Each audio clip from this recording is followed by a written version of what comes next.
جی تو السلام علیکم دوستو، النور اسلامزم میں آپ سب کا خوش آمدید۔ دوستو، ہمیں جو لباس ہماری آنکھوں کو بھاتا ہے ہم وہ پہننے لگتے ہیں، اور کچھ لوگ فیشن کی دنیا میں جلوہ دکھانے کے لیے نت نئے لباس پہنتے ہیں اور اس بات سے بے خبر ہیں کہ یہ لباس ان کی زندگی اور ذہن پر کس طرح سے اثر انداز ہو رہے ہیں۔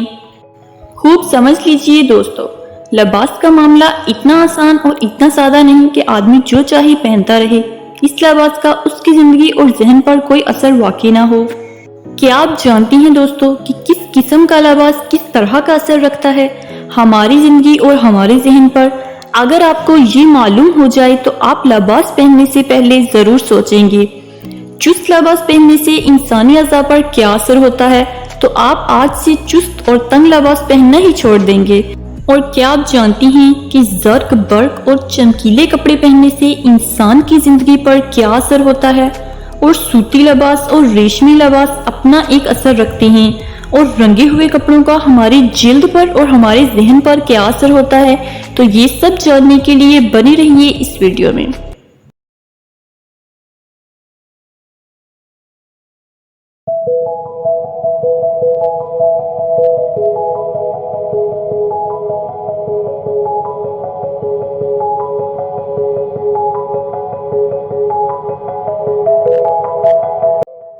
اللہ تعالیٰ نے قرآن پاک میں مسلمانوں کے لیے لباس کے حوالے سے کچھ لیمٹس مقرر کی ہیں، اور جو ان کو نہیں مانتے ان کو کسی نہ کسی حوالے سے نقصان اٹھانا پڑتا ہے۔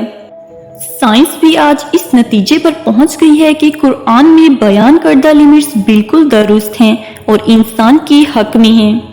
نفسیات اور سائنس کے ماہرین بھی اس حقیقت کو تسلیم کرنے لگے ہیں کہ انسان کے لباس اس کی زندگی پر، اس کے اخلاق پر، اس کے کردار پر اور اس کے ذہن پر گہرا اثر رکھتے ہیں۔ تو دوستو، ہم روزمرہ زندگی میں اپنے بچوں کو چست لباس پہناتے ہیں، اور اسکول کا یونیفارم بھی چست اور جسم کے ساتھ چپکا ہوا ہوتا ہے، جس سے ہمارے بچوں کی زندگی متاثر ہو رہی ہے۔ اسکول جانے والے بچوں کی نہ صرف غذا بلکہ ان کا لباس بھی مختلف ہونا چاہیے۔ اسکول کے بچوں کی عمریں ایسی ہوتی ہیں جس میں جسم کی بالیدگی اور پرورش اپنی انتہا پر ہوتی ہے، اور ایسی حالت میں یہ ضروری ہے کہ ان بچوں کو ایسے کپڑے پہنائے جائیں جو ان کے جسم پر ڈھیلے ہوں۔ ڈھیلا لباس ممکن ہے کہ لاڈ کرنے والے والدین کو پسند نہ آئے، مگر ان کو غور کرنا چاہیے کہ ان کے بچے ہر لمحہ بڑھ رہے ہیں۔ ان کے سینے، گردن، ٹانگیں، ہاتھ پاؤں، الغرض ان کے جسم کا ہر حصہ ہر منٹ میں بڑھ رہا ہے، اور اگر گروتھ کے اس دور میں ان کو تنگ لباس پہنایا گیا تو ان کے جسم کو بڑھنے اور پھولنے کا موقع نہیں ملے گا، اور جسم کا جو حصہ اپنی گروتھ سے روکا گیا ہے وہ کمزور اور ناتواں ہو کر رہ جائے گا۔ اگر اسکول کے بچے کی کمر، پیٹی یا بیلٹ سے خوب کس کر باندھی جائے تو پھر یہ کمر جوان ہونے پر بھی پتلی ہی رہ جائے گی، اور بچہ جوان ہو کر بھی نازک اور پتلی کمر کا مرد ہو جائے گا، جو کوئی قابل تعریف بات نہیں۔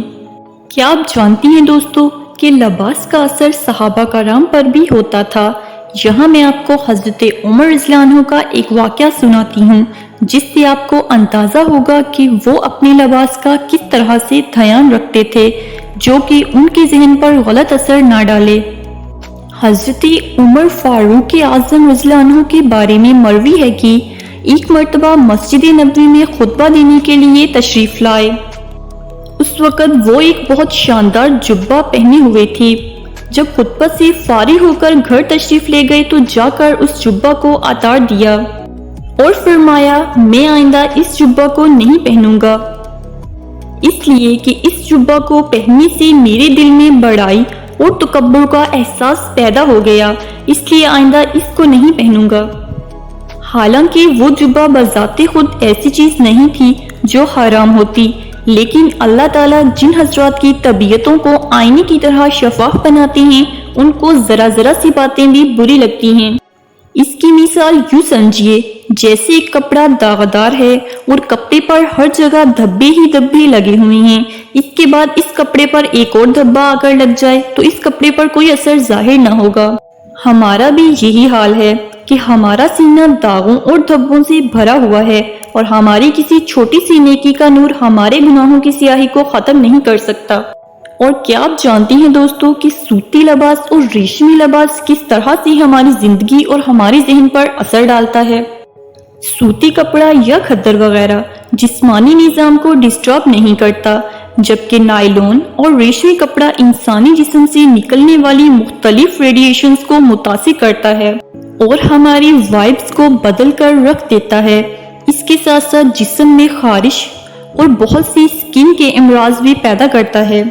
اور دوستو، آج کل زرق برق لباس کی تعداد مردوں میں بہت زیادہ ہو گئی ہے، جس کا ان کے ذہن پر بہت بڑا نقصان ہو رہا ہے اور وہ اس سے بے خبر ہیں۔ اس وقت زرق برق گہرے شوخ رنگ اور قیمتی لباس پہننے کا رواج عام ہو چکا ہے۔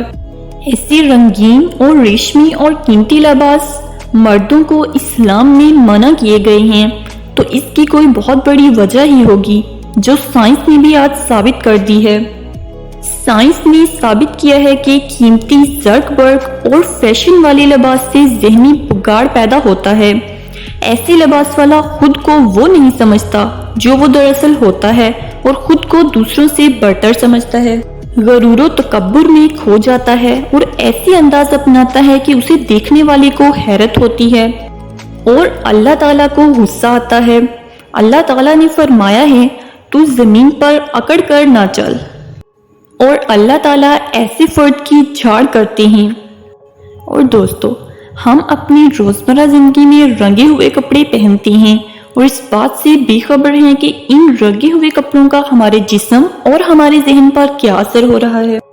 رنگے ہوئے کپڑے جلدی سوزش کا باعث بنتے ہیں۔ کپڑوں سے سوزش جلد دراصل اس رنگ کی وجہ سے ہوتی ہے جس میں یہ کپڑے رنگے ہوئے ہوتے ہیں۔ خاص طور پر فر سے بنے ہوئے لباسوں اور مصنوعی دھاگے نائلون کے ساتھ بنے ہوئے لباس پہننے سے پیدا ہوتی ہے، کیونکہ یہ تمام مصنوعی طور پر تیار کیے گئے رنگوں کے ساتھ رنگے ہوتے ہیں، اور یہ مصنوعی طور پر تیار کیے گئے رنگ قدرتی رنگوں سے زیادہ حساسیت پیدا کرتے ہیں۔ تو دوستو، فر سے پیدا ہونے والی سوزش پاؤں اور اس کی انگلیوں کی بالائی طرف، گھٹنے کے اندر کی جانب اور اس کی اندرونی اطراف پر نمودار ہوتی ہے۔ دوستو، امریکہ کی ایک لڑکی نے سنت لباس کا اثر جو ہماری زندگیوں پر ہوتا ہے اس کو دیکھ کر اسلام قبول کر لیا۔ ہوا کچھ یوں کہ امریکہ کا ایک نوجوان، اس کا لباس بھی سنت کے مطابق اور سر پر بھی سنت کے مطابق عمامہ تھا۔ تو ایک لڑکی آئی، وہ کہنے لگی، تم کون ہو؟ اس نے کہا کہ میں مسلمان ہوں۔ تو اس نے پوچھا کہ مسلمان تو ایسے نہیں ہوتے۔ نوجوان نے جواب دیا کہ یہ تو ہمارے نبی صلی اللہ علیہ وآلہ وسلم کی سنت ہے۔ تو وہ لڑکی کہنے لگی کہ اس لباس میں بڑی وجاہت ہے، پھر وہ وہیں مسلمان ہو گئی۔ وہ امریکی لڑکی سنت لباس کی اٹریکشن کو دیکھ کر مسلمان ہو گئی۔ تو دوستو، اللہ تعالیٰ نے سنت لباس میں ایک ایسی اٹریکشن رکھی ہے کہ جب مسلمان اس کو کانفیڈنس اور پورے دل سے پہنتا ہے تو دیکھنے والے اس کی طرف کھینچے چلے آتے ہیں۔